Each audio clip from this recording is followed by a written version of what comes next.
Invading the internet, covering Web 2.0, coast to coast, worldwide, and everywhere in between. This is where you put the social in social media. We are Social Blade. Yes, we are. Today we're actually Sausage Blade. We're changing our show because we're illness. Episode number 48 of the Social Media Show. Today, rocking and rolling with some extremely amazing news in the social media realm. I can't wait to express just how amazed I am by it. For those who don't know, I am JD Rucker, and I am one of the co-hosts of Social Media. I'm joined not by Aaron Ryan today. Aaron Ryan would normally be the other person who is here, and it's not working. Why isn't it working? Because she has moved on. She is no longer in Newfoundland. Jason, do we have a map of her travels? We do. It is on the screen right now, though I don't know exactly how accurate it is, but it's on the screen. It's extremely accurate. I've been tracking her via GPS. You'll see that she goes to the west from Newfoundland. She travels to the west with her band of we don't want to say what kind of band it is, but she has a lot of people with her. That's like a caravan of people, and they make their first stop there, gather because it's a long, hard, arduous trip. And so they have to gather lard and blubber and furs and stuff. So they actually have to find some polar bears and kill them. Then move up north. You'll see on the map they're moving up north, and they'll make their stop. Actually, yeah, they should be there by now. So they're probably already there with their killed polar bears, and they're by the lake, and this is where they fish. They'll actually go through. They cut the hole in the ice, and they drop the line in there, and then they get sea lions. Fish for sea lions and stuff like that for them to eat. You'll notice that their travels are squiggly going up further north. That's because they're actually ice skating their way through. They don't actually do the ice skating. They have dogs with ice skates that pull their sled with bears and the seals, and they go along the riverbank until they get to the promised land, which is that little green area up top, and that is going to be called New Canada. They won't have a queen. They won't have a king. They will only worship Facebook, and that's it. The New Canada will be a Facebook country. They are seceding from. Mark Zuckerberg will be their president. Mark Zuckerberg is going to be their prime minister. They don't have a president up there. They have a prime minister. Right. So that's where Aaron is. Who else is with us today? Wow, that was, I think, the longest introduction for someone who isn't even here ever. That was Aaron Ryan. I'm Jason Ergo. And I'm Jeff Kreider.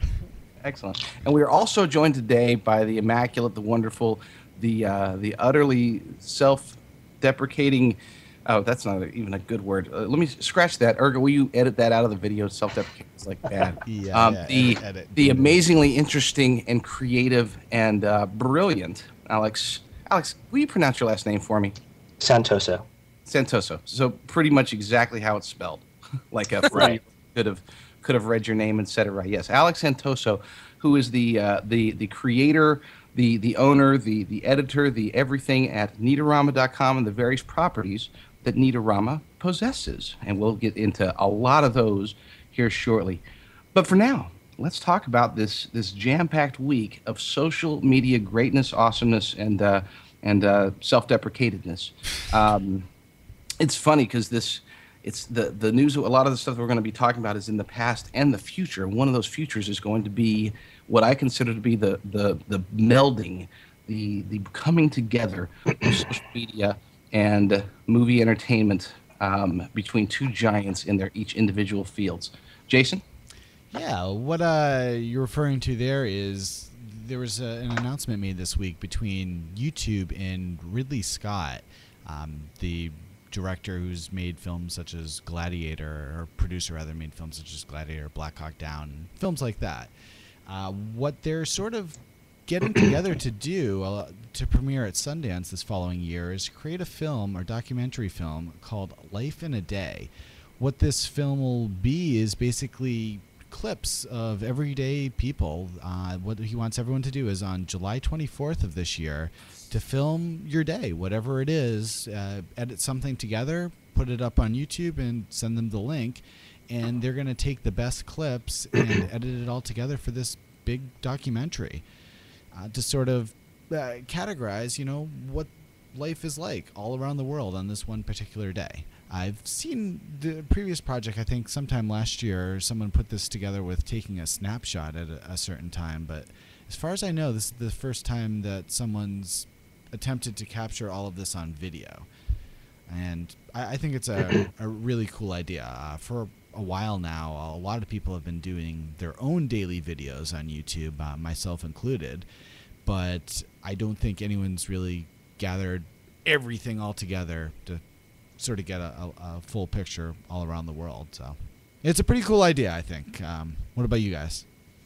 Sounds like it's going to be a long movie, huh? Well, I don't think they're going to be putting the entire thing there. They're going to be editing, again, together just the most interesting pieces there. Well, they said it's going to be a feature. Yeah. They said it's going to be a full feature film, though.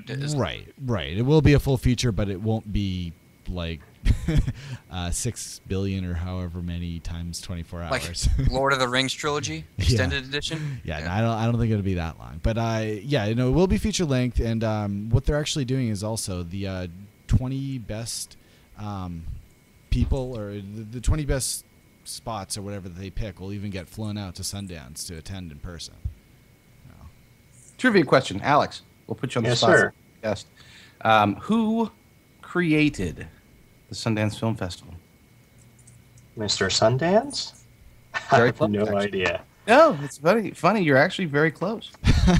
Really? Who has it, JD? Mrs. Jeff? Sundance? I have no idea. Let's think back here. Think back to a movie, perhaps with Butch Cassidy and Sundance Kid. And who played the Sundance Kid? That's right. Whoever said it in the chat room, because I can't see the chat room, but I'm assuming at least somebody said Robert Redford, who created the Sundance Film Festival in honor of the ability for people to, for smaller stuff and all that good stuff. Yes. No one actually said it before you did, but Directional Pad said that he actually used to know it. Well, as long as we knew it at some point. So, that's useless trivia of the day. Next. Well, hold on. Before we move on, are you guys going to participate in this event? I definitely think I will be, at least. I'm planning on filming something. It's one day. I mean, I can come up with 5 minutes worth of video. You know, There you go. No problem. I'm in LA. You come up with an hour. What if you live a particularly boring life like me? I'm like excluded from this. You can still put something together. You should just film yourself sitting at your computer staring at it. There you go. Yeah. I'm sure actually that they're expecting some people to not do be that. doing much of an interesting movie at all, and I'm sure they'll be including some of those as well. Because you're absolutely right. Not everyone has an exciting day every day. Yeah, So but they have to put everybody, a little- you don't have to be exciting yourself, such as myself. I'm not exciting, but I live in Southern California. Therefore, all I have to do is drive a couple of miles in either direction with my video camera rolling, and I can randomly come up with something exciting. There you go. So yeah, you could That's do true. just go to a tall building, get a zoom lens, and just film 5 minutes in one. Just pick a spot at random and film 5 minutes of it, and you're probably gonna find something interesting. I actually did that in New York, and we passed. It was LA. It was LA, and I said I'm gonna do this. And just kind of odd. I was going to do 1 minute of filming while we were driving, and what did we pass? It was something I'm actually going to put on Dig, and I don't remember what it was because it was funny. So, just laugh. Aaron? She saw clubbing seals. Oh, that's right. Oh, hold on. I wasn't ready. Invading the internet. There you go. That's she's invading the seals. Ouch. Oh, okay. So I'm sorry, Jason. Continue. No, that's pretty Go much ahead. it there. It's Life in a Day. You can, if you want to participate, go to youtube.com/lifeinaday, and just make sure you film on the 24th. Which, by the way, the reason they pick that is if you're European style, you write your 724 or 24/7. So yeah, European style, they write the 24/7. Yeah, that's what it was. As well as most of the rest of the world. Yeah. We do very backwards here. Yeah. So Yeah, 24/7. So we you do haven't month, you have until I day, think the and year. 30th or 31st to submit your content. Did you ever think about that? Why do we go month, then day, then year? Everybody else goes day, month, year. Kind of in order. It's kind of like. Did you ever wonder why the Teenage Mutant Ninja Turtles wear masks? I mean, are they scared that their identities are going to be discovered? Yes. Now, actually, how I do dates, computer science people do is you write year, then month, then day, so it can be actually sortable that way. I thought you said you'd stop dating. F. You fell into that one, Ergo. Wow. Wow. I know. That was a long setup, by the way. It was. And it was all intentional. We planned that one out. Oh, that was the dating bit with Ergo and Rucker. Yeah, but Jeff, tell us a little bit about enough with this YouTube stuff. Let's keep it simple, short. Instead of 24 hours a day, let's talk about 140 characters a moment. Yeah, well, we always hear the old adage or the old saying that everyone is 6 degrees or separated by 6 degrees in real life. Well, the same holds true on the internet, all for one site, and that is Twitter, which a media consulting company called Sysmos just found out through their data that they compiled that every Twitter user is 4.67 degrees separated between someone they actually know. So it only takes going through around 4 people to find someone that they know is connected to that other person. And they found that 98% of Twitter users are only 4% separated, or 4 degrees separated, which is really neat. So, I mean, Facebook they found is around 6%, and Twitter is around a low 4. So, I mean, it does that make Twitter like the most social network as of today? Well, it makes it a numbers game. On Facebook, you're capped. Facebook caps you at 5,000 friends, I believe.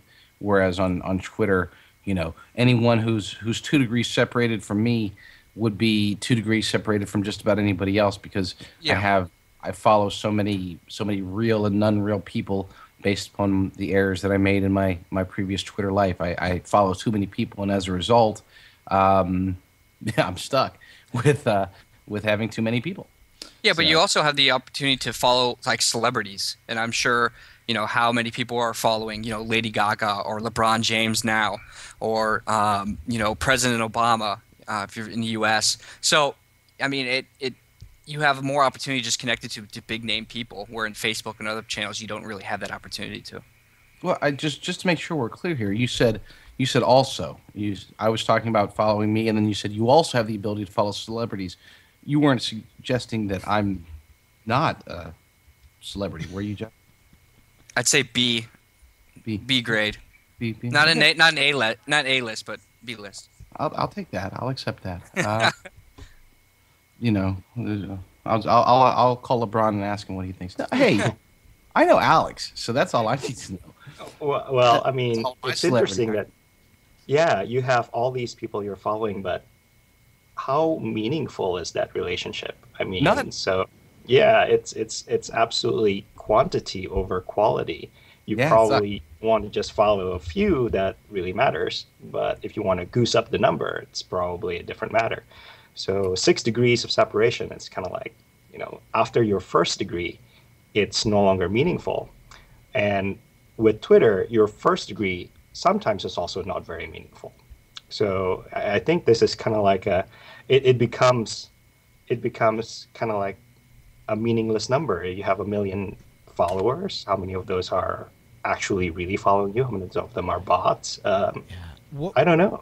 What I think would be really interesting, they should redo this study and automatically exclude anyone that follows more than 1,000 people, because if you're following more than 1,000 people, it just, you don't really know all those people, in short. Yeah. Yeah. Have you guys ever heard of the monkey number or something like that? In which case, there's a separation between what's real and what's not. If you hear, say, 10 people died in a car accident, and suddenly you become very sympathetic. You feel, oh my gosh, 10 people died. And if you hear 2,000 people died, then it becomes like 2,000 people died, even though the scale is 20 times higher. But suddenly, as a person, you can't process that number. It becomes statistics to you. Yeah, I've heard about that. I have not, but that is very interesting. I need to look into it. The monkey stats. Yeah, no, that's not what I originally thought you were going to say. Because I know there's some other stat that say that it's not humanly possible to be friends really with more than 200 people. You can't keep that many people in your acquaintance. So that's what I thought you were going to go at. But the monkey number is even more interesting, I think. Yeah, very, very similar to that. Basically, like how many like individual things you can actually care about is very similar. Either individual friends or individual caring, something like that. Yeah. A new stat just rolled in. The seal population is down 200 ever since Erin Ryan went on her morning rampage. Man. Go ahead, Jeff.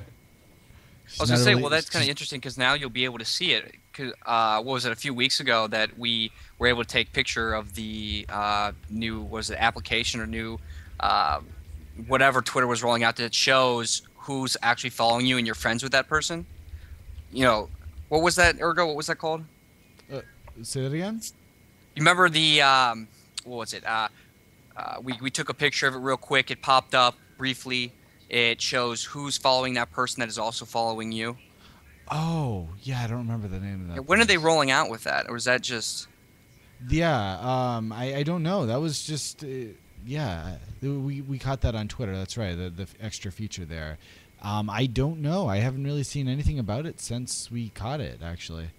Since Ergo and since Ergo found it first, published first, prior to any other publication, including Mashable, and yet didn't get credit for it. Is that the incident that you're referring to, Jason? That would be the one, yes. Yeah, that's to be the one. Just making sure. We got our eye on you, Pete.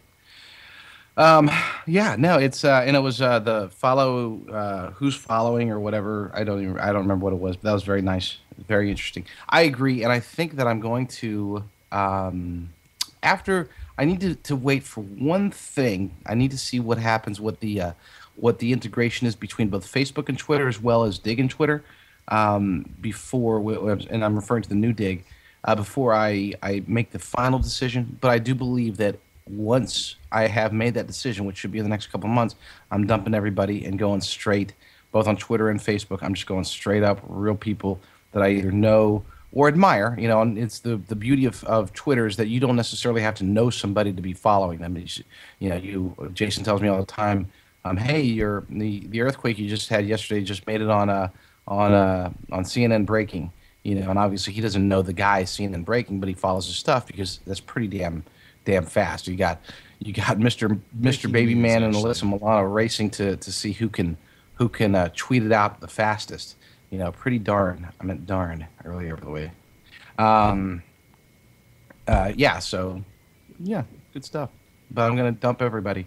So of the 89,000 people that I follow, I'm probably going to dump about 43,000 of you that I don't know.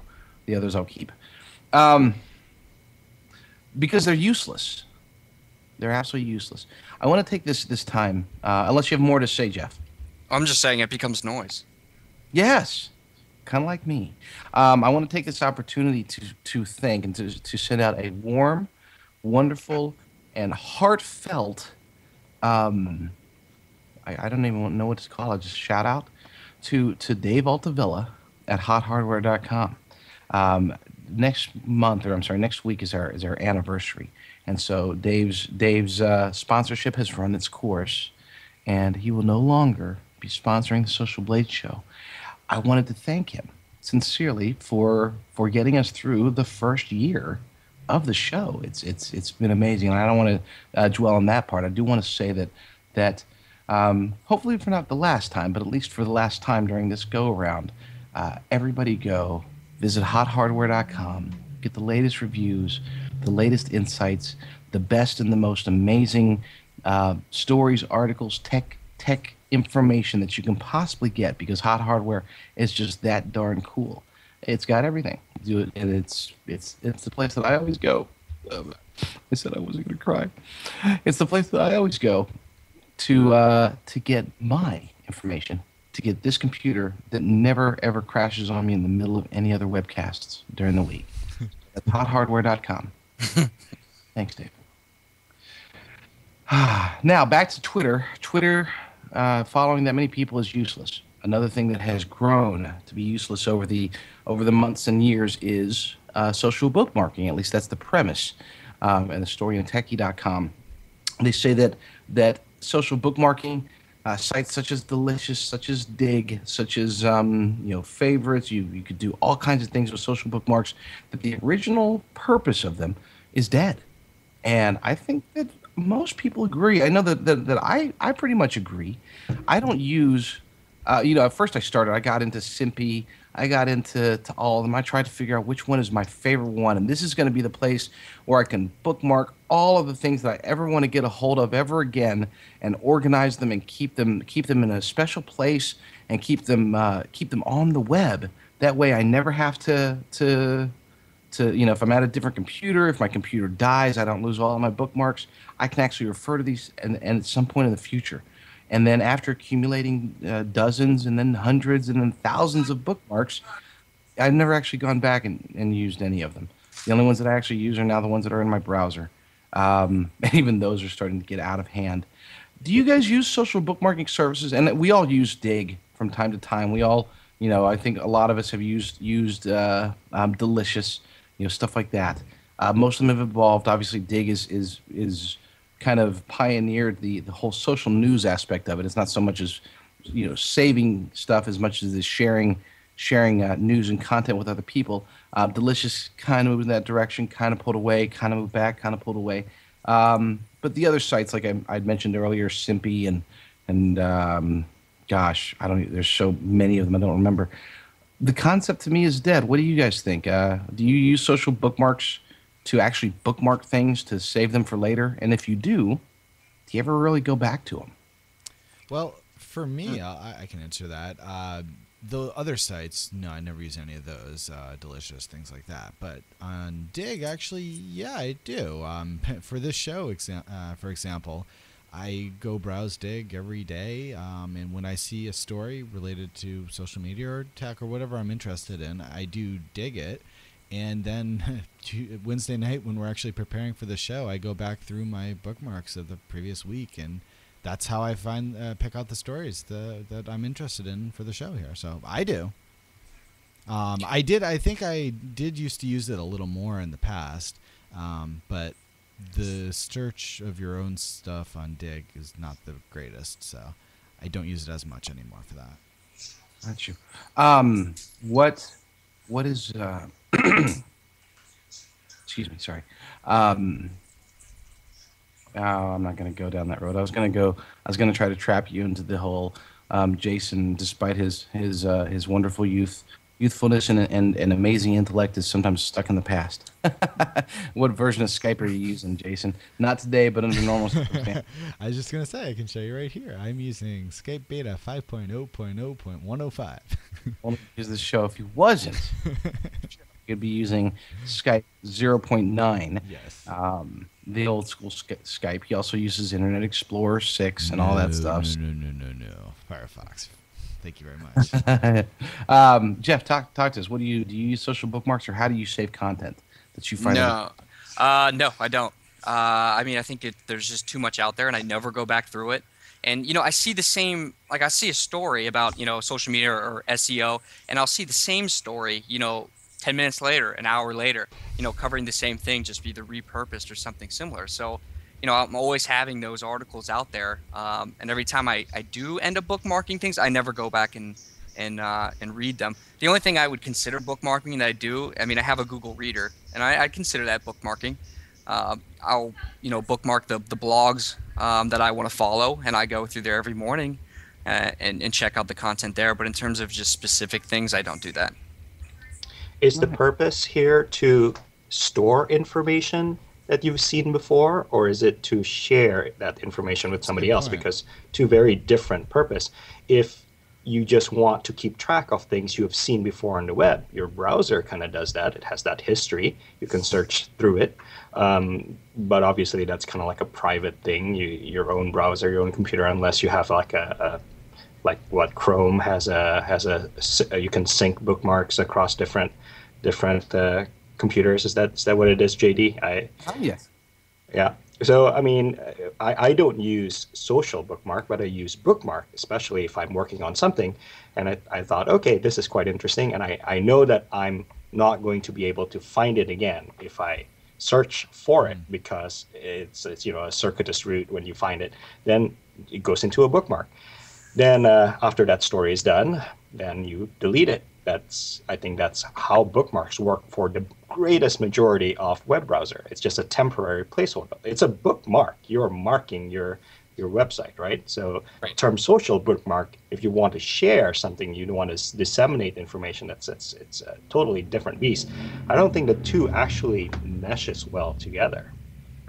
No, they did at one point. And that was one of the attempts. See, originally, social bookmarking, the concept, if I recall, this is a story that I had read because I like checked on the history, and this is literally back in like 2006 or 2007 when I was first doing my research about it. But it was initially one of the social bookmarking sites, and I don't remember which one. The idea and the concept behind it was for teachers to be able to share curriculum, to share interesting things that they found that were good resources for them. And so, like fifth grade English teachers would have their own little group, and they could become friends, and they could share. You know, as you said, it was all about sharing the different bookmarks with people. Then it kind of grew from there, and that was the that was kind of like the origins of one of the social bookmarking sites. I don't know which one again, but that was how that got. It's one of the early ones. And yeah, the idea was that you use social bookmarking in a way to help to group, to share interests, to find people that are associated with you. And it was really one of the initial batches when there was no true social media, when social media itself hadn't been defined. You know, when there were still, technically speaking, eBay forums and Wikipedia, stuff like that were some of the first batches of quote unquote social media. That's when social bookmarking really kind of emerged in the prior to MySpace, prior to Facebook, prior to even Dig. That's what was happening in the early part of last decade.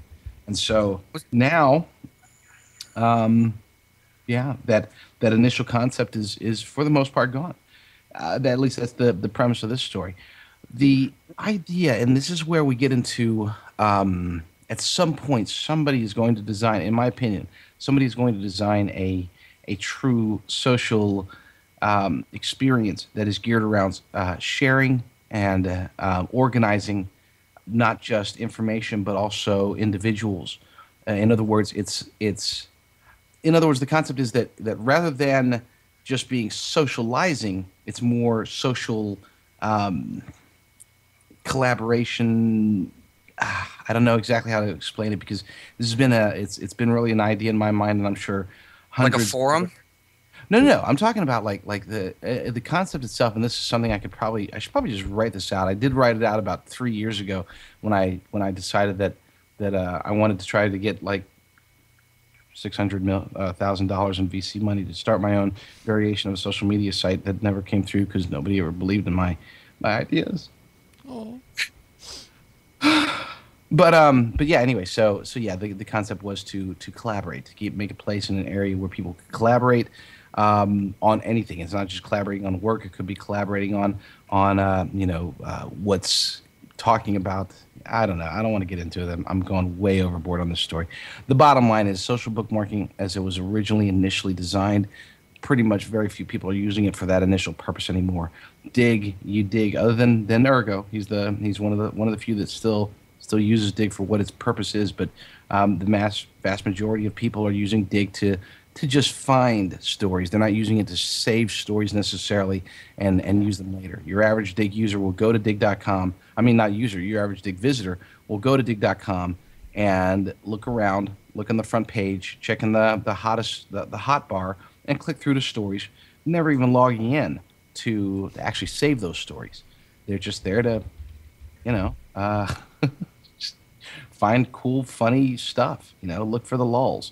We'll talk about that. I think a lot of that is going to be changing with the new Dig, which at least for a good portion we'll be talking about next week when we have Lieutenant General Panda and another special guest on to discuss parts of the new Dig which I haven't told my co-host yet, and I do apologize about that. Actually, I heard yesterday when you announced it on the drill down. Oh, okay, yes. Oh, that's right. Yeah, I announced on the drill down too. Yeah, Panda and Baby are going to be guesting with us next week as we discuss the new dig. But for this week, we're going to focus on an even more special guest. As long as we're talking to him, he's the most special guest, and the next week we'll tell Mohan that he's the most special, and then the week after that we have. He's lying, Alex. You really are our most special guest. Exactly. Don't say special. that. I'm lying. I'm being like that. Alex Santoso, how are you, my friend?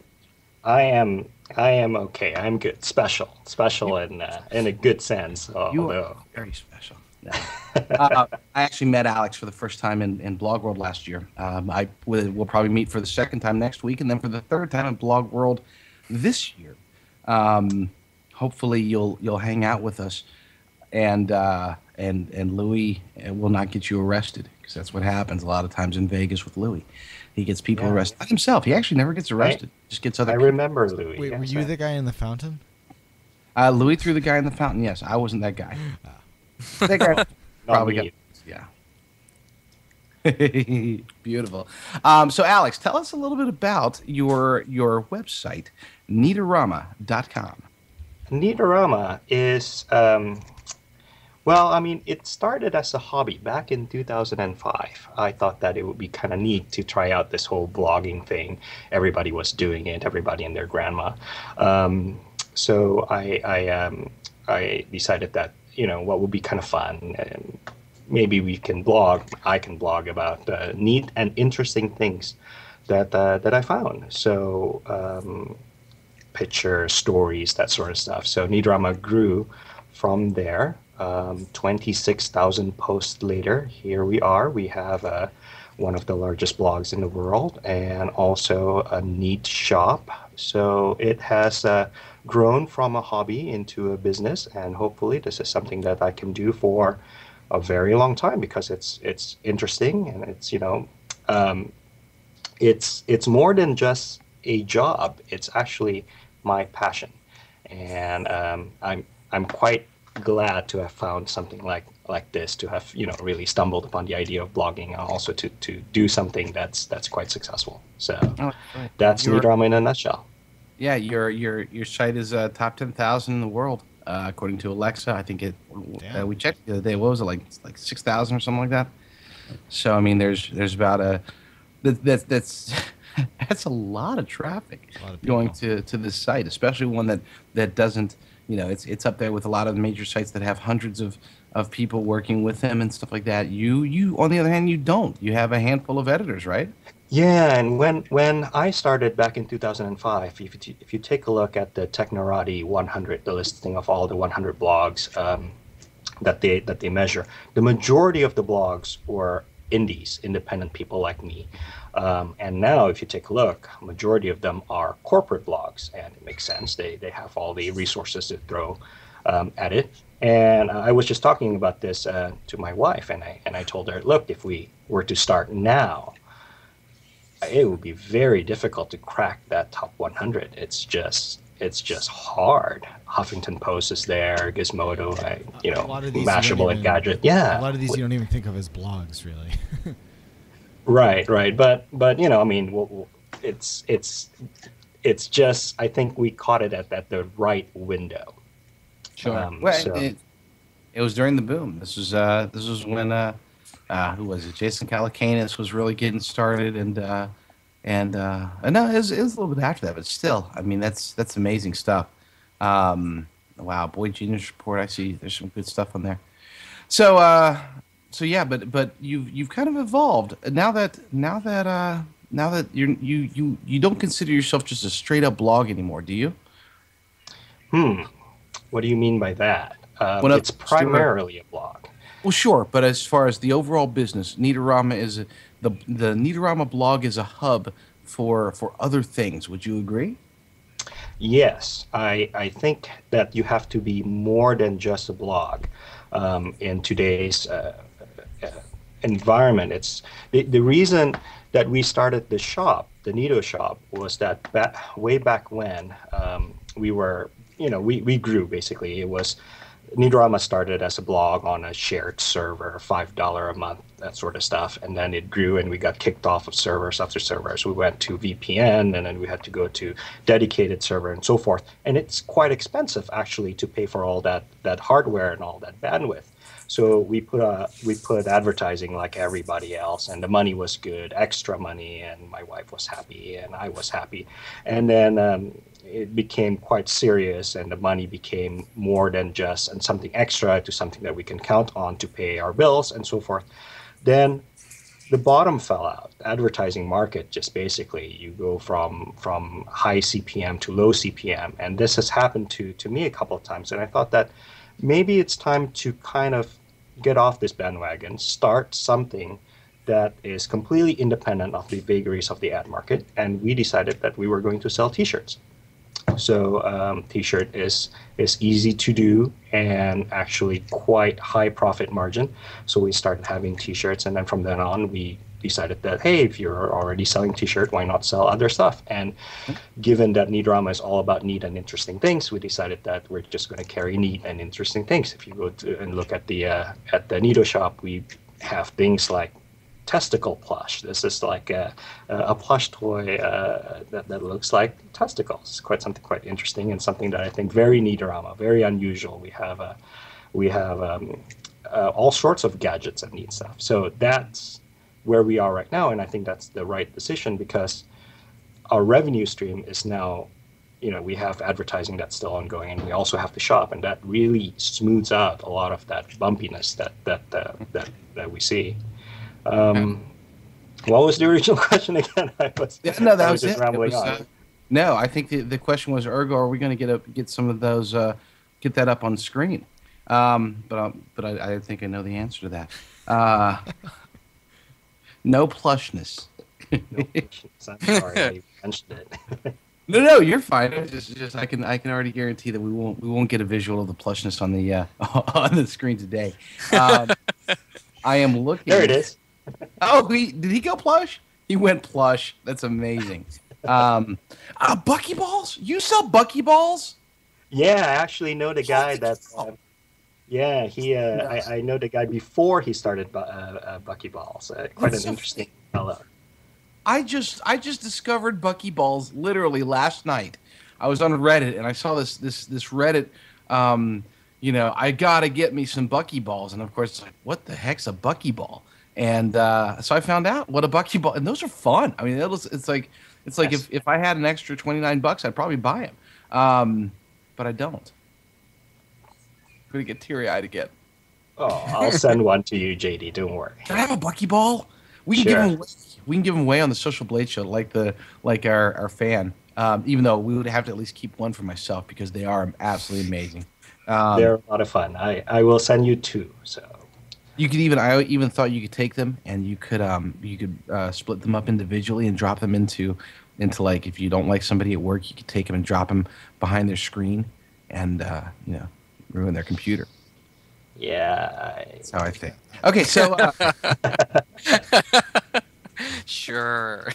so from a social media perspective, Neatrama has been very successful from what I can tell on Facebook, Reddit, StumbleUpon, Twitter, Dig.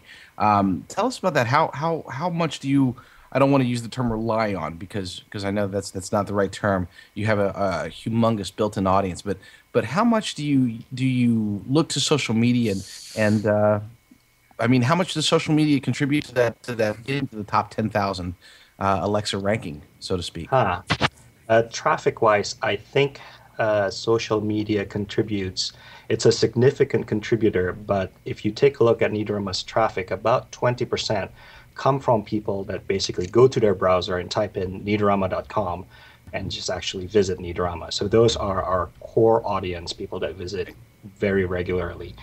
And the rest, about 75%, come in through the long tail. The benefit of having 26,000 posts is that on Google, you are first page on many, many search terms. And about 5% come from, being pushed on Dig's front page and so forth. So we don't rely on social media, but it is a very, very nice bonus. And obviously, you find a lot of regular readers because people saw us on Dig, and then they visited, and then they said, hey, let's check out the rest of the site. So I think that's a... Sorry? Okay. No, go ahead.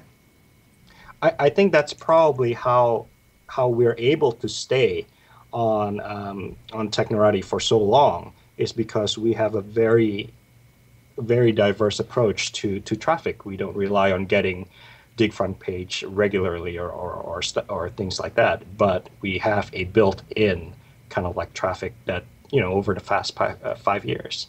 Well, it's funny is that. Oh, I'm sorry. Go ahead. No, go ahead. I'm being an awful interviewer today. It's funny because usually the sites that can do very well, the sites that are able to do well in social media, are the sites that don't rely on social media to do well. It's almost as if the sites that they've got to, Dig is 80%. They live and die by Dig, or they live and die by their Stumble, or when you live or die by Dig or Stumble or Reddit or whatever, you're probably going to die. The sites that don't use it as their primary traffic generator seem to do so well on. I'm looking at how you've done on Dig, and I mean there's some mammoth hits on here that are pretty amazing, even some recent ones. And I can see how this can affect it. I hate to say it, I had no idea until I'm looking at this. How many sites do you guys know of? Let me ask Jason and Jeff this. How many sites do you guys know of that have had 3 stories with over 5,000 digs on them? Not many. I mean, it just doesn't happen very often. There's maybe I would say less than 200 stories ever that have gotten over 5,000 digs. Is that probably a fair estimate, Jason? Is it really? I don't really know for sure, but it sounds like there should be more. Maybe you're right though. It's pretty rare. It's I would say it's very rare. Well, but we can investigate. Maybe it is more than that, but it's not a lot. But to have one site get 3,000, including cops bust a root beer kegger party. I remember that. Oh, yeah, that was awesome. That was a couple of years ago. I think did Reg submit that as a matter of fact? I can't tell because it's inactive, but I'm pretty sure that was right in the story. It's right up here on Social Blade. I got it on the screen. Oh, nice. It has 5,765 digs. Yeah, there it is. And who submitted it? Zaibatsu, yes. Oh, it was? Okay, perfect. That's fun. I was guessing. But I do remember that story. The strangest disasters of the 20th century. Man, just some epic stuff. 2008. Nice stuff. Great work there. So yeah, so it's almost as if since you're not hooked on Dig, you have the opportunity to do even better. Same with Reddit, same with Stumble. Very impressive. Is Neatorama your only actual property? It is. Neatoshop.com is on its separate URL, but basically the same website. So Neatorama is all I got. It's one basket. But I mean, going back to that issue with Dig and Reddit and so forth, Neatorama started before Dig and Reddit became dominant players on the web. Right. So we did not design anything for those two social news wasn't something that was popular at the time. So we basically wrote for our audience. My one rule is just that if it's not something I find interesting, then I won't write about it. So that became kind of like an interesting guideline, because Neatorama is not chasing the latest and the greatest. It's not about breaking that story, but it's actually finding that nugget that you probably wouldn't find anywhere else. So if a story gets quite popular, we actually won't post about it because you can find it everywhere. There's really no point. But we basically try to find that content, and if we can't find that content, we will generate that content that you can't find anywhere else. So the story about the strangest disaster of the 20th century was actually a collaboration with Bathroom Reader Press. Bathroom Reader, if you go to Borders or Barnes and Nobles, you'll see that they have several dozen books designed to kind of it's a bathroom reader. It's a collection of short stories that you read while you're doing your business in the bathroom. And it's actually quite a very interesting book.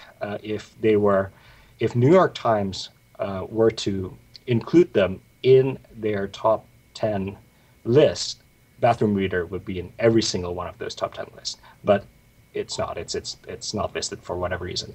So we try to get actually sources of content and things like that are just interesting. That's the very basis of Neatrama. It's neat, it's interesting, then it's on the blog. No. I'm going to. I do have a Bathroom Reader, but I will be replacing it soon with buckyballs because that's all the fun you need in the bathroom. Buckyballs in the bathroom. I'll bring. I got a quick question. Oh, go ahead. Yeah, and what would you say separates yourself or makes you unique compared to different blogs of this sort, like epicwinftw.com or something like Failblog? Yeah, well, I think Neatrama has built a core audience before other kind of blogs of similar nature kind of aggregate. So we have a little bit of a lead in that sense. But what's different about Neatrama is that it has no niche. It is its strength and it's also its greatest weakness. It's about everything. So ultimately, when people ask, what is Neatrama about? Is it about tech? It's about art. It's about all of those. So I think that separates it slightly. It's family friendly. It's designed to be an easy everyday read.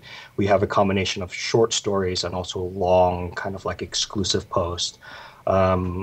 It's generally designed to be a daily destination, and I think that's where it excels at. You get about 20 to 30 posts on Neatrama every single day, and the site is updated 24 hours a day.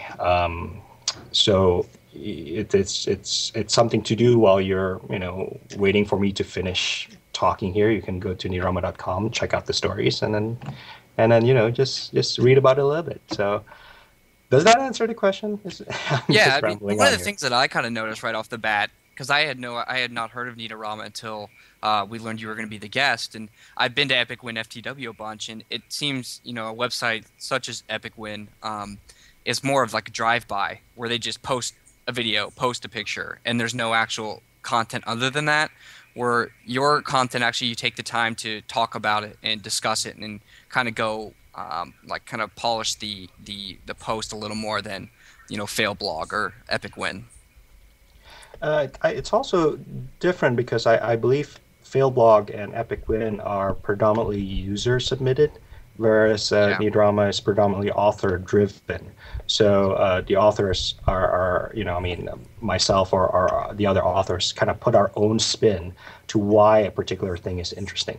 So there is that level of filtering going on. So at first, somebody has to find it interesting to be put on the blog. So, well, yeah, you do have. I noticed that you have the upcoming queue, which gives it somewhat of a social media. People can submit stories to you, and then you and your team curate them. Is that correct?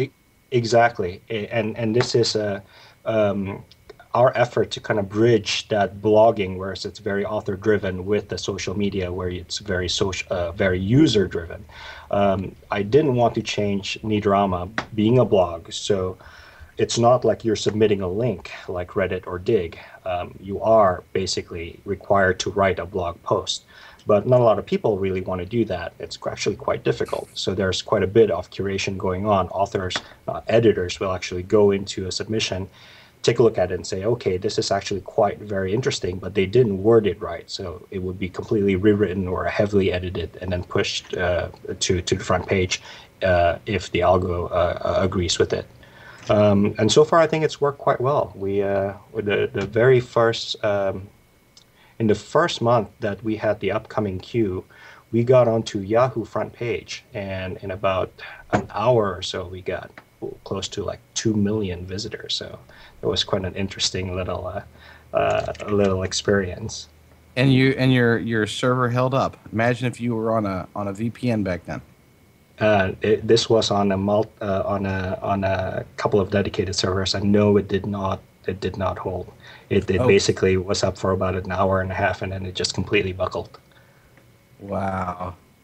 They don't do that very much, do they? I mean, I go to Yahoo, I very, very rarely see.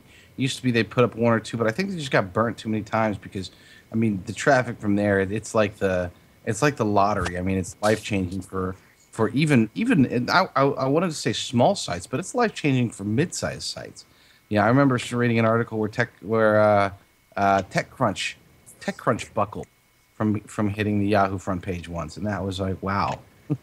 I guess I probably shouldn't put my blog on my $9.99 a month HostGator.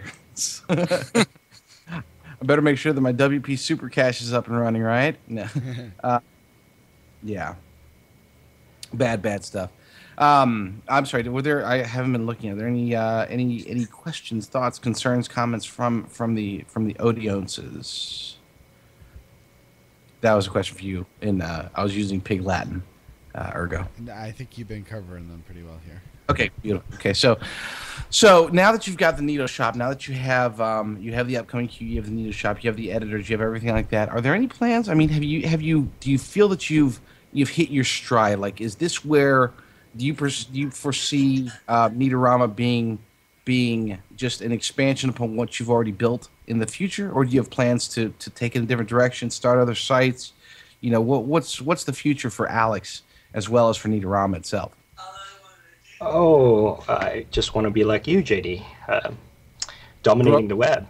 I thought you liked money. I think the Neato shop has a long ways to go. It's relatively small. We grew from, I believe, about a dozen products to 1,000 products in about 8 months. So there's quite a bit of digesting that we still have to do. And in terms of carrying items, actually, it's a very small shop. Most small shops carry about, I believe, 3,000 items. So we are micro in that sense. So there's quite a bit of growth there, and the blog as well. I think we can grow. I am trying to actually channelize the blog to actually create subblogs and to be able to fill that niche, because Neatorama has no niche. I think what we want to do is to create niches.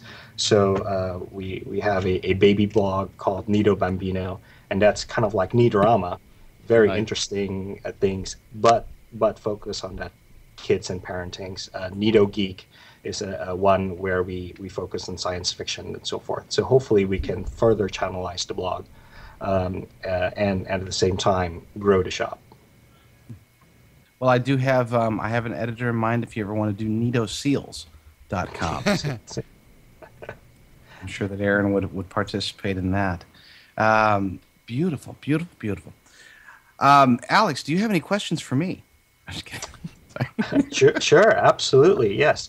I am quite interested in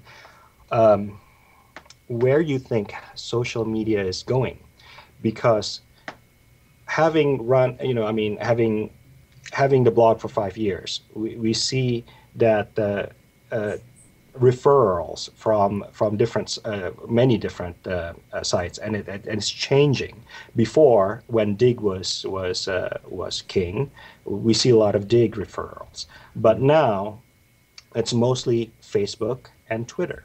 So, and in a very short period of time, in about a year or so, the traffic really shifted in social media. So I'm asking you to put on your prediction hat and tell me, in a couple of years, where do you think the next thing is happening? In a couple of years, no way to tell, because I can tell you this, and this is, I guess, as close to a bold prediction as possible. The top social media site in 2012. Okay, we'll go ahead and just say two years. The top social media site in July 2012 has not been built yet. I can tell you that much for sure. I don't know what it is. I mean, I don't know. Google me. Their track could be. We don't know what it is yet. But just as you know, I'm a big fan of believing. I love it when a site gets too big to fail. Facebook right now is too big to fail. There's no chance that Facebook could go down. So which means it's got about a year left in reality. maybe not a year. I'm not saying that Facebook's going to die in a year, but it is going to.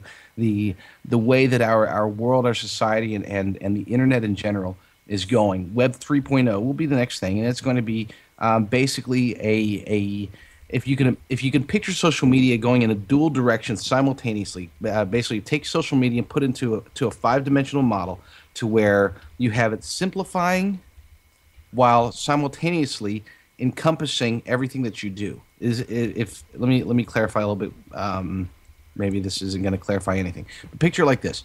So right now, Twitter. Why was Twitter so successful? Because it was simple. But it wasn't success. It actually was successful because it was simple, and that simplicity allowed it to succeed. And then it's also slowly but surely making it easier for the site to fail. Dig was declared the next thing in social media back in 2007. It was going to take over the social media world. It was going to define social media, and it just didn't. Okay. Facebook is now, the anointed one. Facebook is the king. The only thing that could ever take down Facebook, according to most people, would be Google. And Google has said that they're interested in getting in. They really want to get in. They confirmed that they are going to try to get in. But in reality, there is one other thing that can take down Facebook, and that would be Facebook itself. I think that Marky Mark Zucky Zug will crumble under his own ego and weight, and Facebook will go the way of MySpace, AOL, and eventually Yahoo. So to answer your question, think of it like this: if you could picture basically something as simple and even potentially more simple than Twitter from an interface and an interaction perspective, but complex enough to do everything that Facebook can do, everything that Dick can do, everything that Google can do, then you've got what social media will look like in 2012. Gosh, that was an awful lot of nothing. But that truly is, in reality, how I feel. I can picture it very clearly, exactly what it looks like. I just have no idea how to express it in words, which is probably why nobody gave me $600,000. Maybe we'll table it to next week. We'll talk about it more. You know what? I'll get the money by next week, and we'll build it. Let's just build it now. Forget, the heck with 2012. Let's build it today in honor of Alex, our very special guest. Oh, thank you, guys. Any other questions, or did I scare you off? Well, actually, I have one update for you. While you guys were talking, I looked on Dig, and you were asking how many stories with 5,000 or more digs happened. I wasn't able to get a number past this year, but in the last 365 days, there were 173 stories with 5,000 plus. 173 stories with over 5,000 digs? Correct. In the last how many days? 365. Gosh, that seems like an awful lot. Are you sure? I am sure. You're positive? I'm positive. But it's not correlative of traffic, because I've had stories that are low dig counts but deliver a higher number than traffic than stories with high dig counts. Absolutely. That's funny. And there was, I guess most of those were images in sports, because originally I saw, I think it was like 60-something. Oh, I forgot about that. Of course, you've got every major sporting event is going to have, when Alabama wins the national championship, of course, it's going to get 5,000 digs. I wasn't thinking about that. Okay, 48 stories on my normal account when I have things filtered, because I don't look at images or sports. There's 48 stories with 5,000 plus. But when you add in images and sports, it's the 173. Nice. Alex, did I scare away your questions? No. Bring them on. Keep asking. Ask me another question. Ask you another question. Very Robert well. Robert Redford. No, I'm blanking out. No, but so in terms of where you see the social media and things like that, I want to ask you the opposite question. Blogs. Where do you think blogs fit in this scheme of yours? Is it a dying mechanism where people prefer to just go to Twitter and type out their 140 characters, or go to Facebook and it's a platform that's already built? Are bloggings the next? We always say print media is dead, and then now is blogging dying? Blogging is elevating itself, in my opinion, to a next level, so to speak, of quote unquote becoming journalism. Blogs are going to be more In other words, there's going to be a very clear distinction between a really true, high quality, good blog and a fake blog that's just there for to grab a couple of bucks off AdSense and scrape content off other websites. So the good blogs will rise to the top, the bad blogs will fade down. And the middle ground, what a lot of people consider to be blogs nowadays, I believe that within a year will be taken over, so to speak, by a site called Tumblr. Tumblr's been around for a while, but I think that Tumblr is reaching its tipping point very soon. More people are starting to notice it, and Tumbllogs are being picked up left and right, very similar to the way the Twitter accounts were being picked up left and right in mid 2008. Tumbllogs are starting, the same thing is starting to happen, and I mean it's happening. I can just tell you right now that Tumblr is getting there. They have some problems. They have some concerns, some issues from a coding perspective. You can't change the title tags on pages. There's so they're just very hard to optimize. Blah blah blah. But other than that, the actual overall premise behind Tumbllogs, in a way, is that hybrid between Twitter, Facebook, and blogging that will replace what we consider blogs today, whereas the higher quality blogs will become more journalistic portals. And that's not to say that they'll have that the news is going to change or be considered more seriously. It's just that just as with newspapers, only the cream of the crop are able to survive, I think the same thing is going to happen with blogs. If you plan on having a good, high-quality, high-volume blog, it has to be a high-quality, high-volume site, and therefore gets elevated a little bit above where it is today. Jeff, you were going to say a few things. No, I was going to completely agree, because the people who started blogging in the early days, who did it because they loved it, they were passionate about it, where people would, crawl onto their page and destroy them for their lack of spelling or their grammatical errors. I mean, now you see, if you wrote on a blog that is supposed to be of high quality and you're trying to present news or opinions, if you don't write high quality stuff, people are going to ignore you and they're not going to come back, even if your ideas are something of worthwhile. And the people that kind of started in the beginning days of just because they loved it are moving to Tumblr because it's a pure platform. You don't have to try to present yourself in a way that is very professional. You can just let your hair down. You can write whatever the hell you want to write about, and it's very niche oriented, which blogging was in the beginning days. But completely agree with JD, where blogging is now moving to. It's not like posting; it's more articles. It's more professional info or entertainment, and people expect more out of it. Yeah, like you said, there's the separation between blog and website is slowly starting to fade, in my opinion. Alex, I want you to ask me even more questions because they're awesome, but we are out of time. I thank you so much, my friend, and I wanna take you out to lunch next week. Pick a place, any place where that's under $10 an entree. I'll be happy to take you out. Let you pick. Denny's, it is. But definitely, Alex Santoso from Neatorama.com. Thank you so much. Thanks to Jeff. One thing we never do. Thanks to Jeff and Ergo. You guys are just amazing. I'm going to go ahead and thank my co-hosts now that Aaron's not here. We know that Aaron will listen. And Aaron, you too, thank you. Have a very safe trip. We know that you're not truly clubbing seals, that you're probably doing something charitable. You're probably helping some old lady across the street. Did you actually... I'm not sure. Did you actually say what she's really doing? I don't know. I don't think I did. I don't think that's any talking around it so much. She actually really is moving right now from someplace in Canada to someplace else in Canada, but not what that map says. But she is actually moving the next couple of days. Absolutely. Southeast. Yeah, she's moving near to Maine. She's moving to the positive side of the Celsius scale. So well, we think so anyway. So yeah, thanks. Thank you guys, Aaron, especially, Ergo, especially, and Jeff, especially, and everybody else, especially, because we're all special people. Thank you for putting together an amazing first year of Social Blade. Year 2 starts next week. And to follow us, make sure that you follow us, because we would like to be followed. We like followers, but we don't even want to call you guys followers. We call you more like groupies. No, wait, that's not even a good term either. I'm just kidding. I'm totally teasing. No, share with us. Share with us as our inspiration on Twitter, Facebook, and YouTube.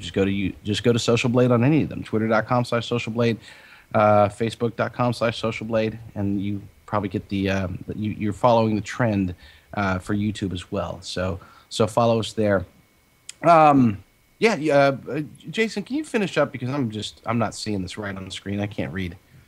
The other thing that you need to make sure you guys all do is go to j.mp/subus, and that way you can actually sign up and get a text message on your phone when we go live, so you'll never miss a live show again. While you're there, you can also sign up for text messaging for some of our partner shows. Ask Outcast on Tuesdays, Band on the Web also on Tuesdays, and The Real Down on Wednesdays. And I think that was the only other thing that you missed. Is that right? Okay.